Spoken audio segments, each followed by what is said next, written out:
Hi guys, in this episode of Basically Detectives, I'm talking about part 1, episode 1 of Making a Murderer.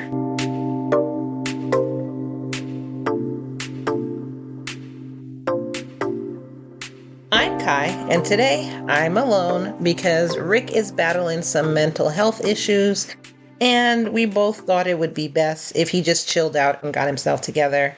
But if you want to send him, good thoughts, or affirmations or anything like that, then, you can head on over to our Facebook fan group, Love and Murder fan page, and just tell him what you think over there. Tell him get better soon, whatever, over there. You know that I'm all about getting yourself together. So anyway, as I always say, though, the show must go on. So here I am alone. If you don't know us, we're Love and Murder Podcast, which is a weekly true crime podcast discussing relationships gone way wrong. Every episode is told in the form of a story with mystery, suspense, and just a little bit of humor that's never, ever at the expense of the victim. Join us every Sunday for, new full-length episodes. You can also head on over to our Patreon at www.patreon.com/love and murder for lots of exciting bonuses. And a disclaimer, if you're coming to our little news segment, which is called Basically Detectives, where we just discuss different true crime episodes of shows that we're watching, if you're coming over to this little segment to basically find out exactly whatever episode we're talking about, like what exactly it's about without even watching it, then you're in the wrong place, because we're not going to tell you everything in the episode. We're just telling you our thoughts of the episode. The whole point is you watch it, we watch it, you leave a comment below, or you shoot us an SOS, and we talk about it. So that's the whole point of Basically Detectives. We want to have a conversation with you. So basically, number 1, go watch the episode. Number 2, shoot us an SOS on our website or leave a comment below so we can have a discussion about whatever episode it is.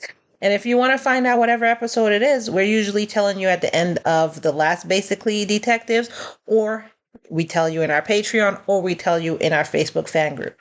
So then you can be up to date on what we're about to watch and you can prepare yourself. So now, Making a Murderer is the case of Steven Avery. For those of you who are unfamiliar with the case, then strap in, grab your butts and your apple juice, and let's get into it. Now, in the opening sequence, I noticed that they mentioned that this was basically, quote, and I'm going to say quote because I'm not the one saying it, the biggest bungle in the history of that police department. Now, another thing that I noticed just in the opening was that his sister had told him that just because they released him from prison, basically based on the evidence. So that's just telling you what you kind of already getting a feel about, like, what this is going to be about.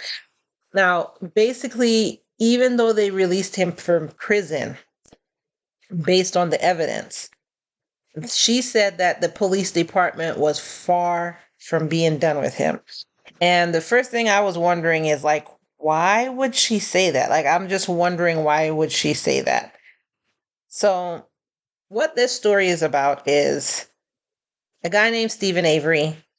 He had a really little history of crime. I think he had one thing where he did a robbery or something like that.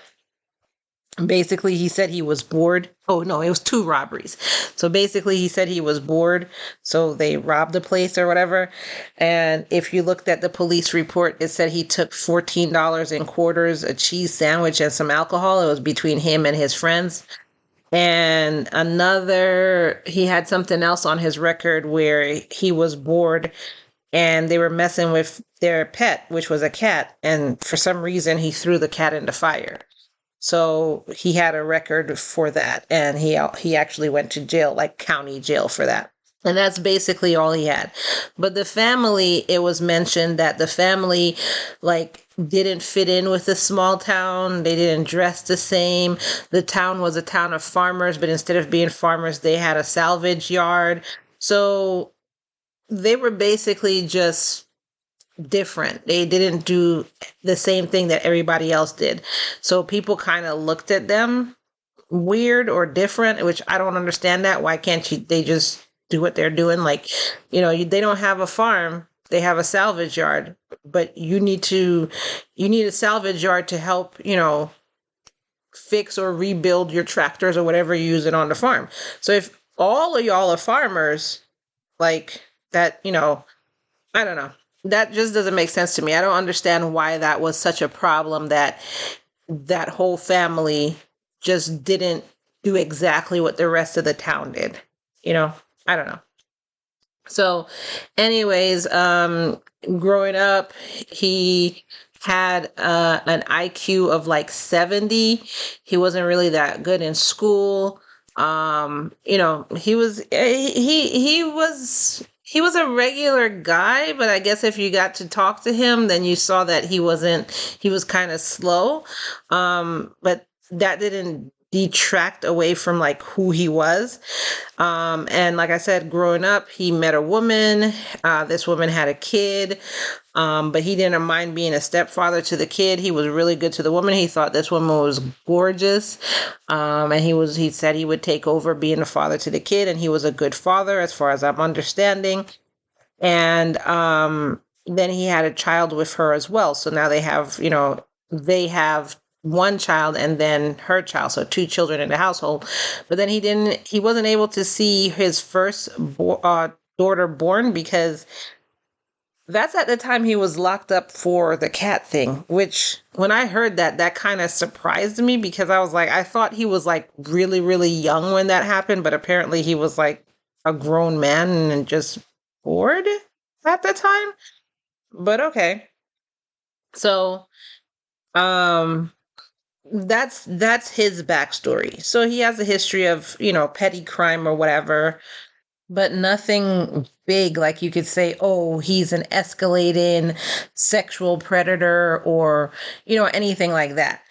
And then, he settled down with a woman and everybody's saying like essentially good things about him, Um, but then he had this cousin who she didn't like him for whatever reason. She just didn't like him.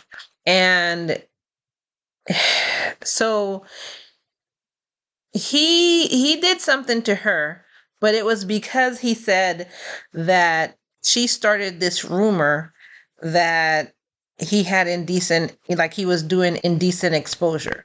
So two things that they asked her during her deposition was, did you report in his indecent exposure?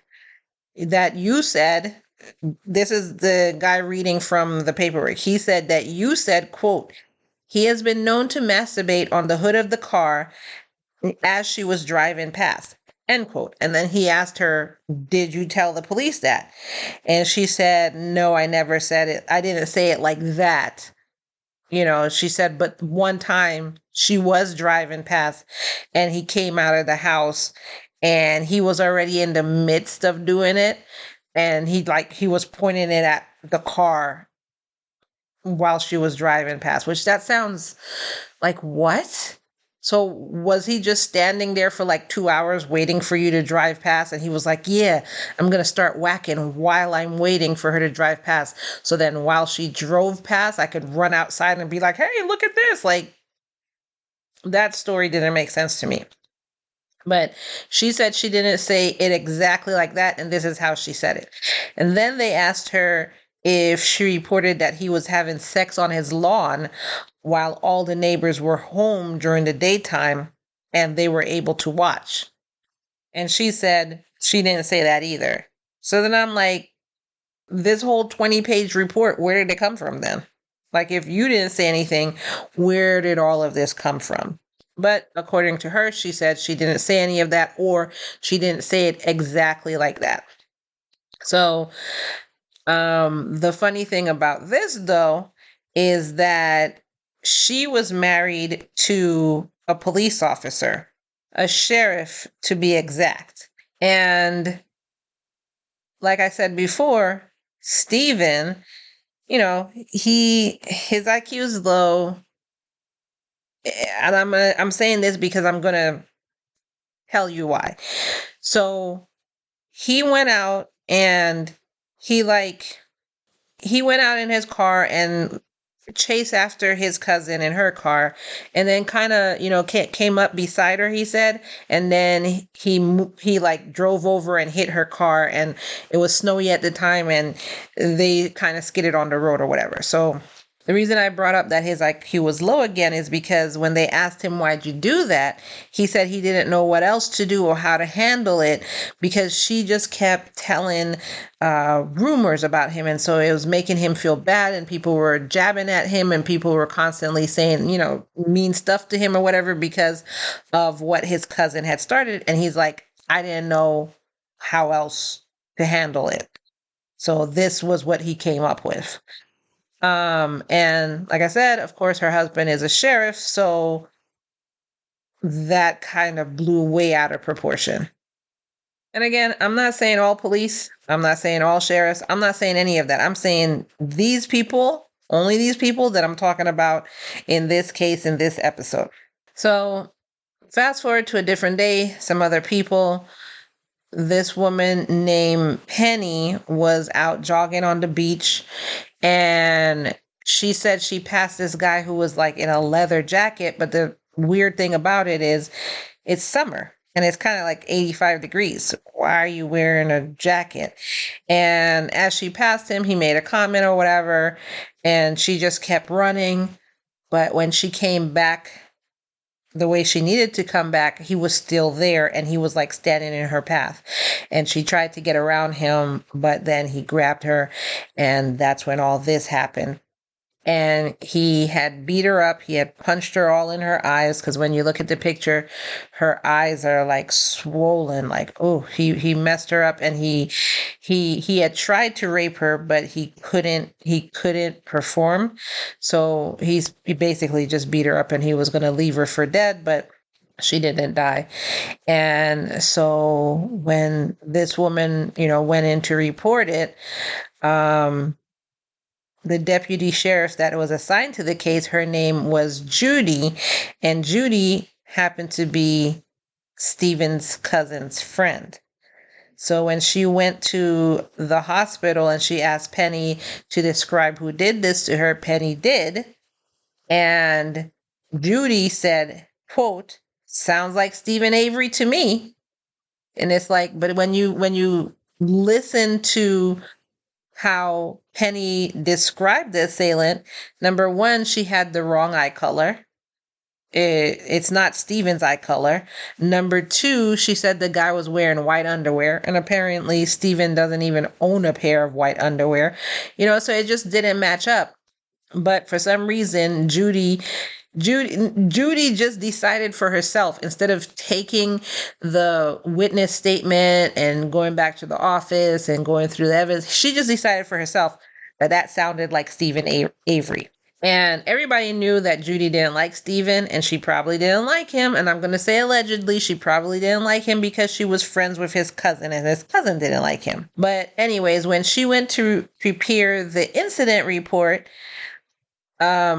she brought it to Penny, and she's like, basically read this over, and then if it sounds accurate to you, sign it. And Penny was like, well, I can't sign it because I can't read it. I can't see it. My eyes are kind of blurry because, like I said, whenever you watch the episode, you'll see her eyes are like, she has two black eyes. So she said she couldn't see it. And then Judy was like, well, sign it anyway, And then when they talked to Judy about that, like, did you ask her to sign it anyway? Judy was like, no, I don't know what you're talking about. Basically, quote, I don't know what she's talking about. I don't remember saying that. Literally what she said. Then, to top it all off, instead of just going by the witness's description of the assailant, What was said, I'm going to say allegedly, what was said is they went and got a jail photo of Steven. Then they did a composite drawing of the jail photo, of the what do you call it, of the mugshot. They did a composite drawing of the mugshot, and then they took that to Penny and was like, does this look like the guy who did this to you? Mind you, remember, she can't see right now. So she said, yeah, that's him. Then they took the same photo of the photo they drew it from. So now they're showing the actual picture, and they put that in the lineup. And what do you think she did? What do you think she did? Tell me. Of course she picked out that picture because you already have that in her head. So it's just like some craziness. So then they cut to this guy, the guy who the one who drew, the artist, the police sketch artist. And he actually made like a collage, I guess. You'll see there's a huge picture frame, and then there's a picture of the drawing he made, and then a picture of Steven's mugshot below it. And they're like, why did you do this? And he's like, well, this is the very first and only sketch that I made that, first of all, the only one that was used, and this was the very first sketch rendering that I made. And so he figured, wouldn't that be cool? And he's just like nonchalant. Wouldn't that be cool to hang this out and display it with a story? And it's like, and so when they asked him if he was shown a picture to draw it, you have to listen to the political answers that are given, the doubles talking, the overstepping, the making sure you're not saying a particular word, or you're saying that you're giving your answer in a certain way. You have to listen to how all of these people answer when they're asked questions. It's amazing. The other thing that I wanted to point out is that one of the people in there, she's a lawyer, and she said in her 20 years plus of practice in law, she said she has never seen a sheriff that involved in a case right from the beginning, like, hey, this happened and he's on it. Like, she said she's never seen that. So then my question is, why do you think that is? Why do you think he was so involved in the case? You know, why do you think they would pick on the Avery so much that it came down to this? I can understand there's a beef with his cousin, but then even then, my question is, where did the beef stem from? Why are you so mad at him? Why are you starting all this? Well, allegedly. And then with the town, why are you going along with it just because this family doesn't, quote, fit in because they're not farmers and they don't dress the same as y'all are? This is the part that I just don't understand. And then one of the news reporters said that for him to even give the news on this case, he said everything he got, everything that was reported to him came from the police departments and the courts. So it was just fed to them and then they reported on it. So that's another like, what? So now the interesting thing is, like I said, even though they were chasing after Steven, saying that he did it, they got Penny to say that this was him or whatever, there was not anything, not a piece of evidence that matched anything in the case that said it was Steven. Like, to top all that off, he had like 22 witnesses or more that said that they knew where he was. Every single second of his time was accounted for that day, from 1:30 p.m. to 5 p.m. And keep in mind, she was accosted at like 3:50 p.m. So everybody said that they knew where he was. Basically, at one point in time, he was helping his family pour concrete, and they were waiting for the truck to arrive, and the truck arrived between 1 and 2. And even the truck driver was like, yeah, he was there. You know what I'm saying? And then people were saying we're the ones who laid concrete with him. Then after that, he took his sister somewhere. When they were there, they got stuck. His sister vouched for him. Then he had to run and pick up his wife and his little babies. Then he got his car washed. He went to a store. He did all of this stuff that's leaving markers. He had receipts and everything like that. And it still didn't, that wasn't enough evidence. That's just bizarre. And then in the evening, so even up until even past this 5 o'clock in the evening, he had called his brother so that they can install some drywall together. So there's a phone record. So it's like all the evidence was there. You know what I'm saying? So, and then I don't know if you watched it already. I don't know if you remember this part.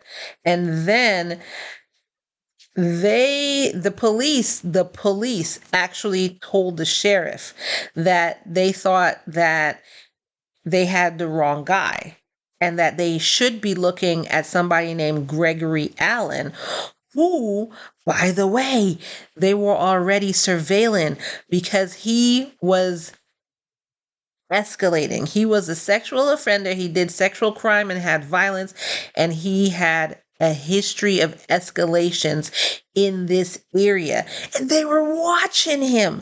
So the police was like, I think we should look at Gregory Allen and see if he's the one who did this.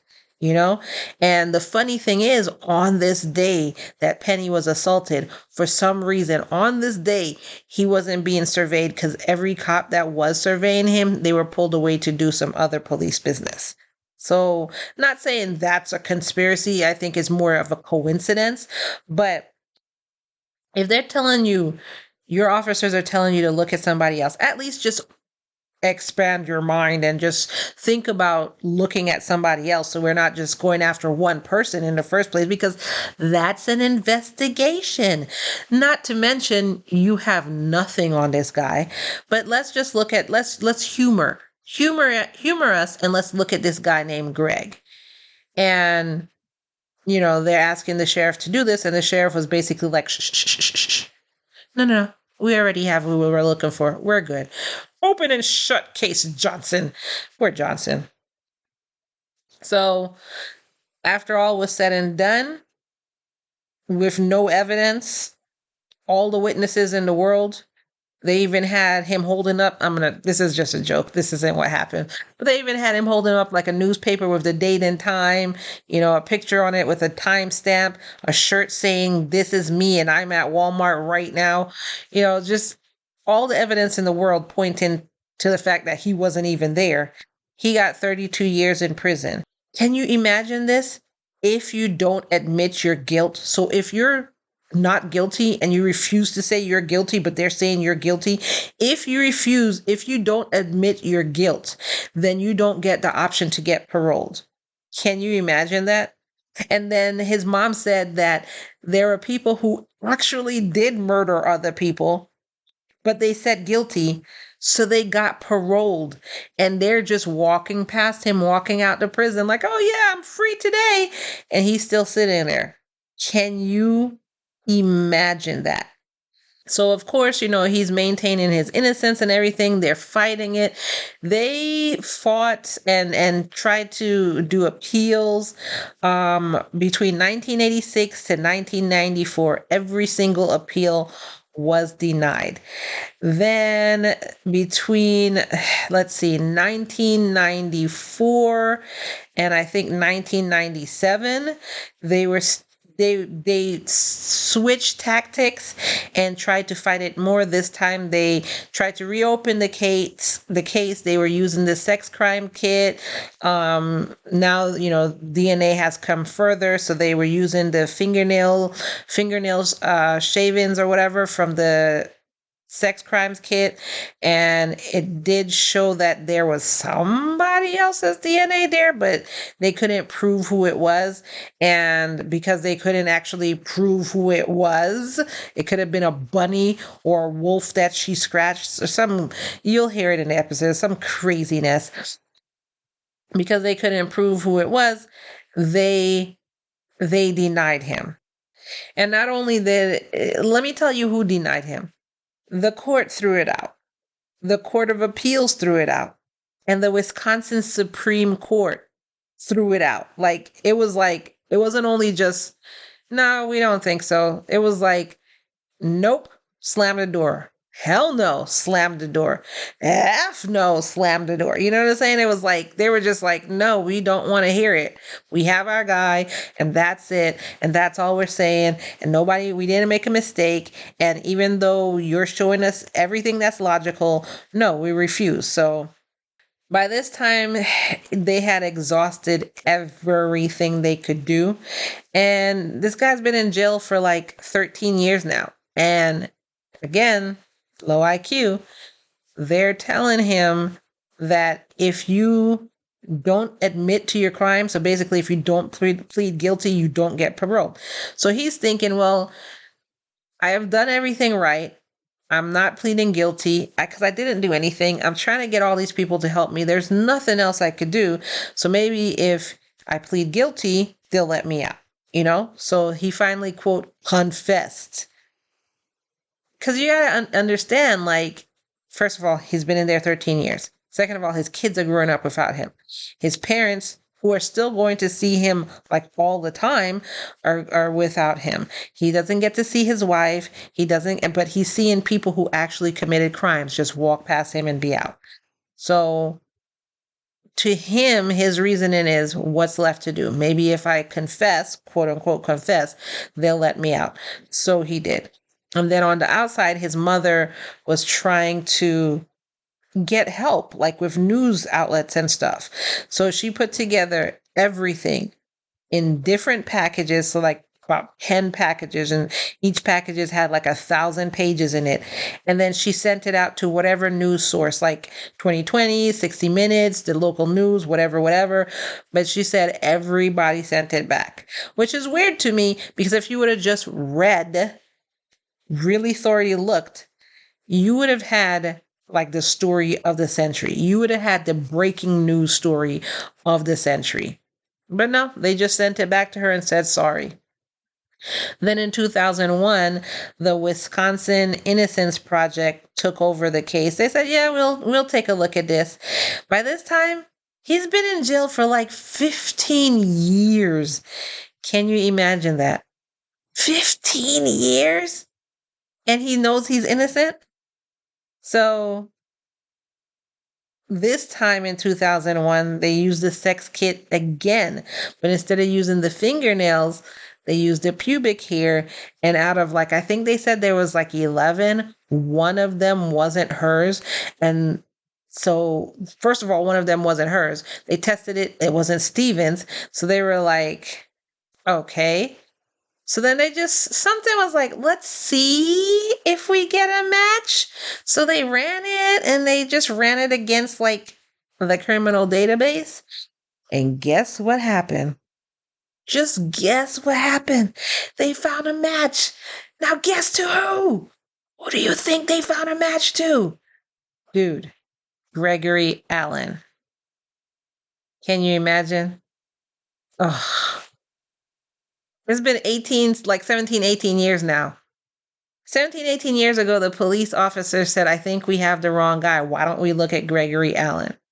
So anyways, they let Steve out, and suddenly news anchors are interested in him. Yeah, suddenly they're at his house. How do you feel, Steven? Oh, how's it feel to be out? I would have flipped them all kind of birds, telling them to get off my property. You have about 5 seconds to get your dirty, no-good keister off my property before I pump you full of lead. That would have been me. And if you don't know, that was a reference to Home Alone. I probably said it wrong, but still, a reference to Home Alone. But anyways, but he was just happy. He said he left anger in jail. I would have carried anger like it was my best friend. Me, personally. So that happened. And around this time, just coincidentally, no reason really, this is just what we do every year, the Justice Department suddenly start putting out memos saying that, the people who work for them aren't allowed to say anything, And when one of the reporters asked the district attorney Vogel, and he said he didn't ask. He said Steven got released. He was the wrong guy, this and this. He said he was surprised that the former district attorney wasn't surprised. He didn't sound surprised. He just asked a question. And the question was basically like he was more worried about his exposure. So then that made the reporter start looking into this district attorney, and Gregory Allen shows up in this case. Like, he had a file on Gregory Allen. And at that time, Gregory Allen had basically done some really, really lewd acts on the same beach that Penny had been assaulted on. And this district attorney knew that and had that in the Steven Avery file. And he said, F that. I'm not even going to look at this. Screw that. Put Steven in jail. So, of course, now they investigate in the department. And I'll let you all look and see, all the stuff, extra stuff they said about investigating the apartment. But in the end, what do you think happened? What do you think they found, and what do you think happened? I know you're not as shocked. You're not shocked, just like I'm not shocked. But after an, quote, intensive investigation into that sheriff's department, they found no wrongdoing on the department's part, no ethical issues, and if anything wrong was done, I mean, we're just humans. We had good intentions, so if it was wrong, I'm sorry. And it's also interesting to note that in the next 10 years that they didn't arrest Gregory Allen, he had committed 2 more sexual assaults, where one is when he broke into this woman's house, sexually assaulted her, and then it went to prison and everything it went to court and everything like that. And the judge said, quote, if I can give you life, I would, but unfortunately I can only give you the maximum, which is 60 years. Why? But by this time, the woman said he was like 40 something, so 60 years was basically life. But I just, that part, I don't understand. Like, I just don't understand. And then, so then they investigated and nothing came out of it, and this and this and this. And then this show messed me up because the way it ended. I'm not telling you the ending, but next week we're going to do part 2 of episode 1 of Making a Murderer. But you got to see how it ended and just let me know, like, were you like, are you serious? At the end it. But you do know what I was left wondering, though? The one thing I was really, really left wondering is, I wonder how Penny feels in all this, because her mind was probably completely messed up with the police basically like holding her hand to tell her who did it to her, even though that's not the correct person. So now to her, it's solidified in her mind that this is the correct person. And I don't care what the evidence says. I know what I saw. But even though when you gave your description, it was nothing like Steven, but her mind is so warped on that now that I wonder if to her, she was like, I saw Steven. You know what I'm saying? So and they didn't come back and talk about Penny at all. But I really wonder how she's doing. Like, if she feels that she's been wrong, that he was let out of prison, because she feels like this is who did it, regardless if there's evidence or not. Or I'm wondering if she realizes that she was basically coerced into believing it was him. So this is where I was left wondering. So that's all I have for you today. Shoot us an SOS and tell us your thoughts. What do you think about what my thoughts are? What do you think about what you saw on episode 1, part 1 of Making a Murderer? And you can actually have your thoughts played on the next episode of Basically Detectives. You can either go to our website, www.murderandlove.com, and you'll see the SOS button right there on the home screen. So it's like right there. You can't miss it. It's at the top of the page.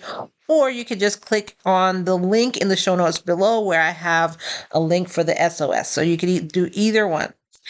However, I want to remind you, don't forget to catch our full-length episodes on Sunday or check out full commercial-free episodes, as well as an awesome amount of bonuses by becoming an exclusive lamb member in our Patreon.